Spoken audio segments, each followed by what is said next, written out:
So in this short time, I will try to, Tina having spoken about the sisters, my task is to speak about the current history of the friars and the lay Dominicans. Now that's quite a tall task in 30 minutes or less. So what I did to be able to develop this report, I sent a letter to all the provincials and to all the justice and peace promoters in all of our entities and asking them to share with us what are the things that our friars and lay Dominicans are doing everywhere. And I must admit, I wasn't expecting that much, but the response was absolutely astonishing. In fact, I've been inundated with responses that I never dreamed I would get. And I got responses from friars and laity in 45 countries and 29 Dominican intellectual institutions in 17 countries. So that was quite a handful for me to handle. Fortunately, I had Laurence helping me, and she seems to have disappeared now. So she helped me to collate a lot of the stuff. And I'm very grateful for that. So to try and organize this massive material, as Tina herself said, has been a challenge. It was interesting that quite a few responses said that they were not involved in human rights work, so they didn't have anything to say. What I realized, I tried to engage with several of our brothers who responded in that way. And I just posed a few questions, are you sure you're not doing any human rights work? What about when you do this or that? And they said, oh, is that what you mean? And then they came back and gave me new bits of information. What I realized is, as Bruno said yesterday, often this is a problem of terminology, of emotions, of reactions to names. And we know that the names human rights, justice and peace often evoke, immediately when people hear it, it evokes a negative feeling in many people. They're associated with all sorts of different things in different parts of the world. And so when we talk about that, they don't want to be associated with those names. So they say we're not involved in that sort of type of thing. So they find it difficult to do that. But when we dig deeper, as I've said, we often discover many important things are actually happening. So I think that before I can report on what our brothers and lay Dominicans are doing, it's important for us to clarify what are we talking about when we ask a question like, are you involved in work for human rights? So we need some sort of definition. We know that, having heard this morning and even last night, that it's difficult to define what human rights really are because there are terms in evolution and different people have different understandings of them. But I think to be able to answer this question, at least I need to have a definition. So let me share with you what my definitions are.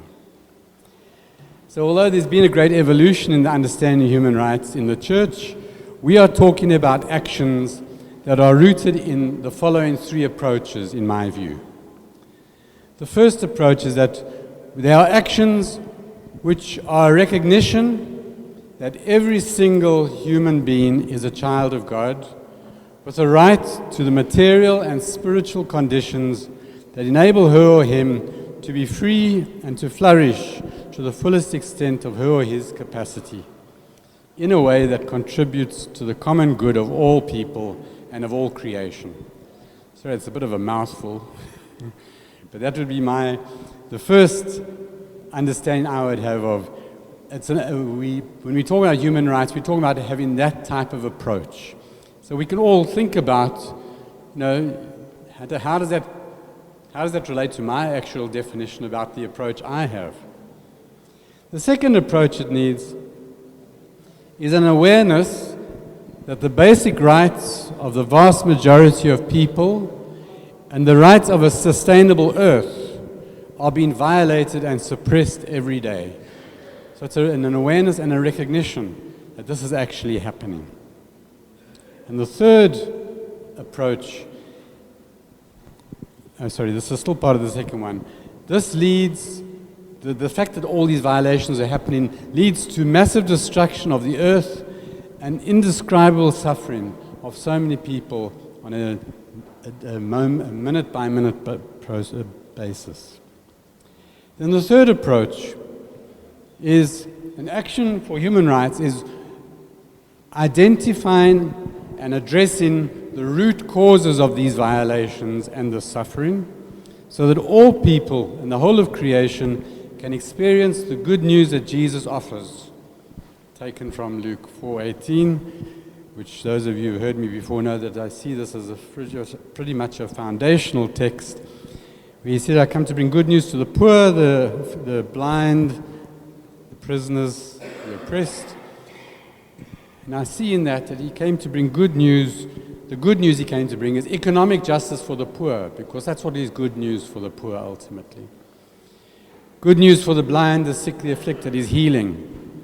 Good news for prisoners and offenders is mercy and forgiveness.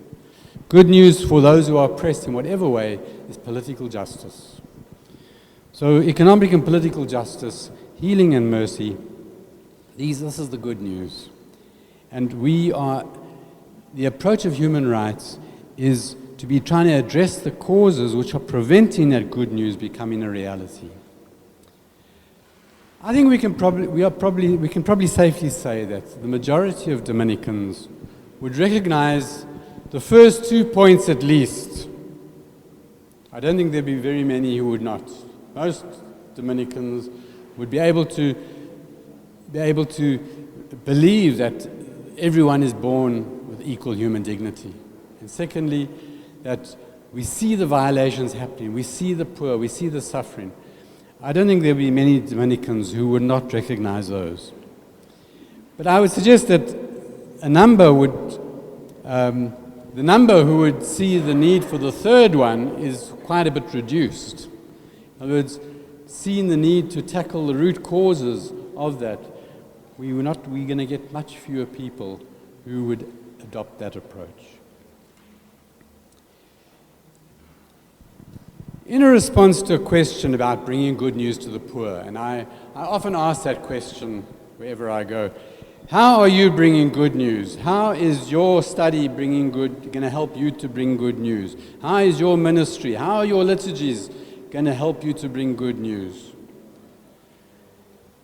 The dominant response to that sort of question refers to what we might describe as doing actions of charity, or we can talk about actions of presence, or actions of works of mercy, or if we use UN terminology, humanitarian action.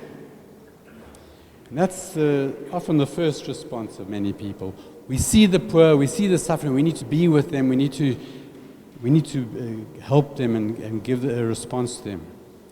Such a course of action, of course, is vital to respond to the immediate needs of people. We have to. People need food, health, housing, comfort, security, etc. And in so many places, too numerous to mention by name amongst the friars and our lay Dominicans, our friars and lay Dominicans are giving their lives in amazing ways in this direction. I'm just going to give one example which I was really touched by when I visited the Philippines.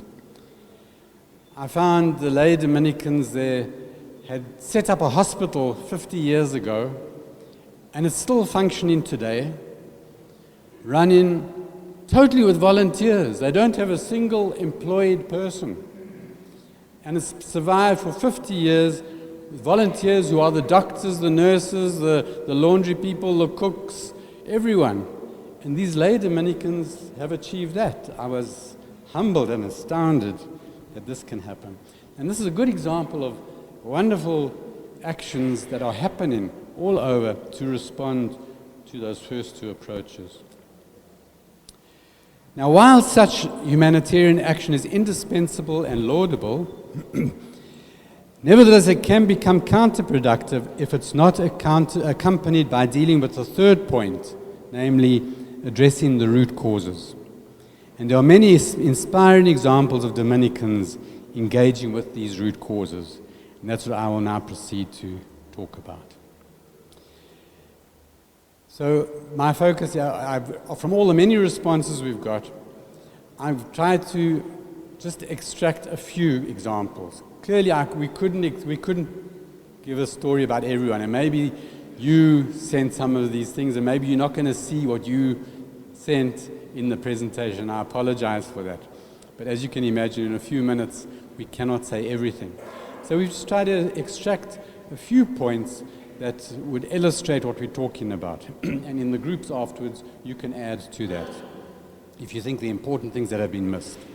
So the first area of actions we see that our Dominican friars and lay Dominicans are involved in is they're involved in struggles against exploitation and land grabbing by transnational corporations. And that is the thing that's informed us. I'll tell you about that when I speak later, 2 days' time tomorrow about the UN. That's informed us there, but this is because quite a few are involved in that. Some examples. In the Dominican Republic, Dominicans are supporting and advocating for people who've been evicted and with their houses being destroyed by the Central Romana Company. That's something very recent. It just happened earlier this year. Our brothers and Dominicans are involved there, trying to respond and help and advocate for those people. In Brazil, we have our Friar Xavier Plassar and some other lay Dominicans who were arrested towards the end of last year while defending a woman being evicted by a land grabber. And they weren't held for too long, but the point is they were arrested, and by the time they got back, the house was already destroyed. In Guatemala, our Dominicans are standing with the Quechua people communities in their struggle against the presence of large hydroelectric companies, mining and agribusinesses. We've just come from Guatemala earlier this week, where we've been hearing the story of how our Dominicans are standing with and alongside the people in trying to struggle with them against these multinational corporations. In Peru, our Dominican brothers in the jungle, in the selvas, they've been advocating for the marginalized Mashcopiros, indigenous people in Peru, at a time when the government was refusing to acknowledge them. Fortunately, now they have started acknowledging them. At the end of last year, several of us Dominicans from Africa attended a meeting in Nairobi on land grabbing in Africa, organized by our brother Anyedi, somewhere here. And so we got quite a few participants around because we were trying to mobilize our Dominicans to see how this is a growing and more dangerous phenomenon that we as Dominicans need to be responding to. Some are beginning to. In Mexico, our Dominicans for many years and even still today are standing with indigenous people in Chiapas and other parts in their struggle for their rights. And I'm sure we could go on about many other examples, but those are just a few to illustrate how Dominicans are involved in struggling against these multinational corporations. A second area where there's a lot of activity about our Dominicans is empowering youth. And many of you send us responses on that.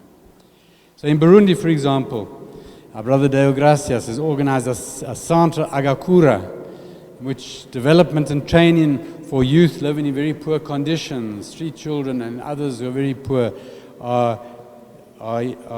he's responding to them. So there's real development work happening there. So development in that sense is part of dealing with root causes, because even if it's not immediately visible, the effects of what you're doing, but you're building the foundations for the future.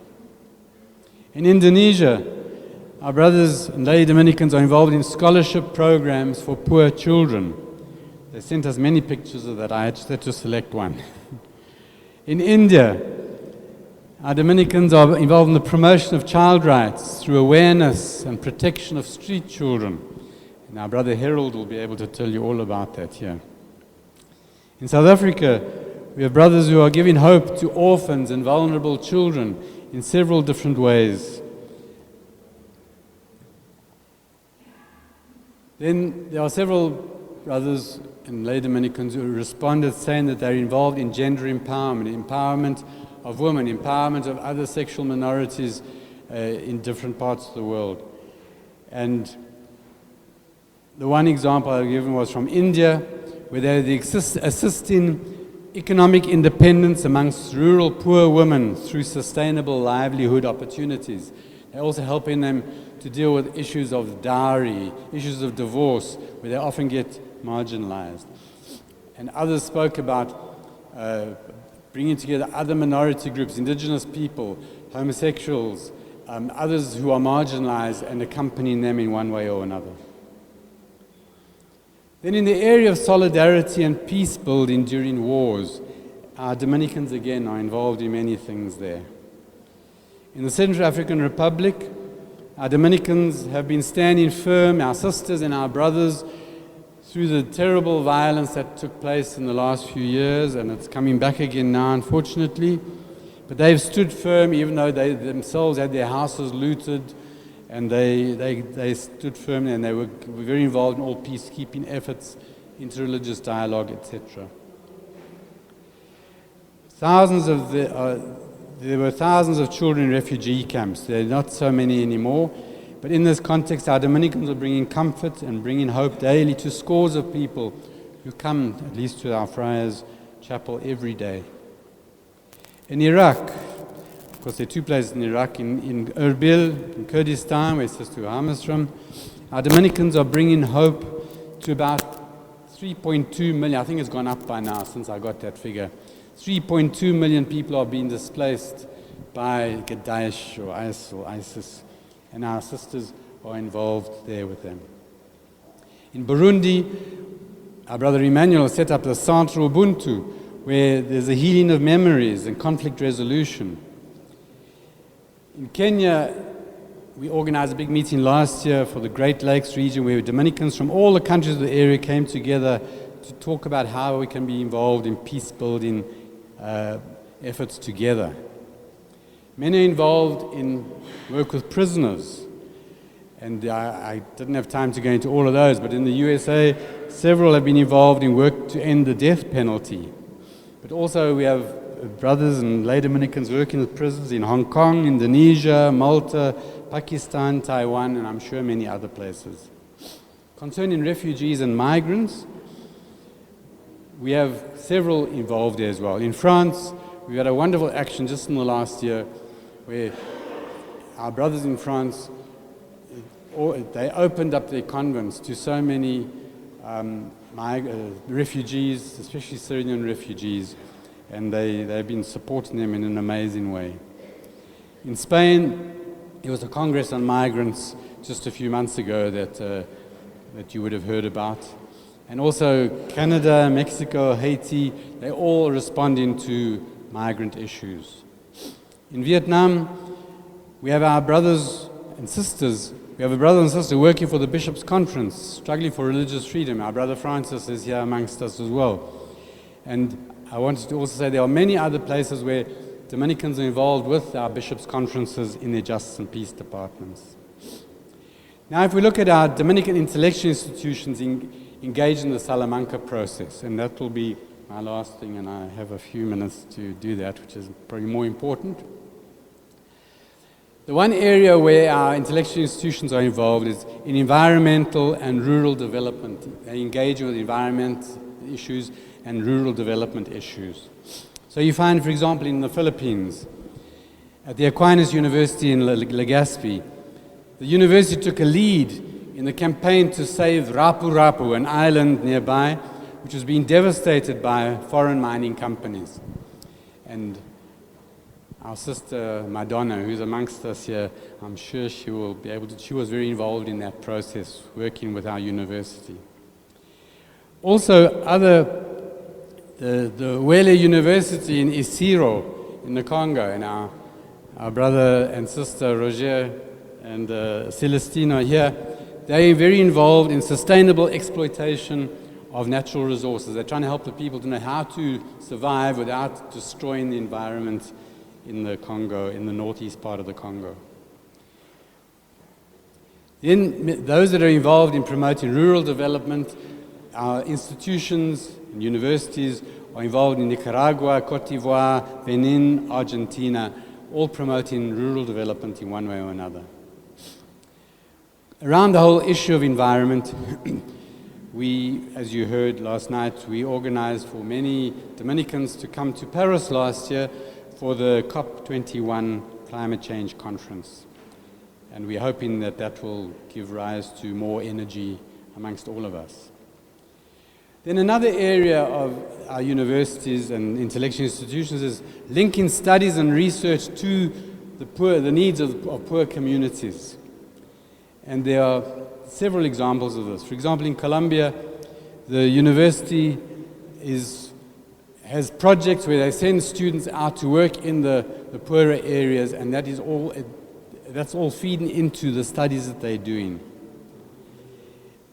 At the UST in the Philippines, in Manila, I was so struck by the story I heard there, where every single class in the university has to choose a community project. And all the students there have to go and visit the community and relate their studies to that community. For me, that was a wonderful model and a good case scenario. And that's why we have our two brothers here from that program. It's Mark and Father Deng. And hopefully you can share with them how they are doing it. Also in Kiev, in the Ukraine, students from our institute there are going out from their studies on the social doctrine of the church, and they're supporting the Friars Children's Project in another town called Fastiv nearby. And almost all of the people running that project are students from that institute. So they managed to inspire the students to be involved in a local project there. Then there are many other examples of teaching of social teachings and trying to implement them locally in the Nagpur Seminary in India, California, in St. Louis, etc. Then we have human rights research, training, legal advice, and advocacy as a general focus. And there we have a few very valuable institutes that are doing this work. The first one I'm going to mention is Mosaico in Angola, which is doing some amazing work, and we have several of our brothers here, Julio, Mario, who can tell you a lot more about what they're doing there, where they're very involved in all those things: research, training, legal advice, advocacy.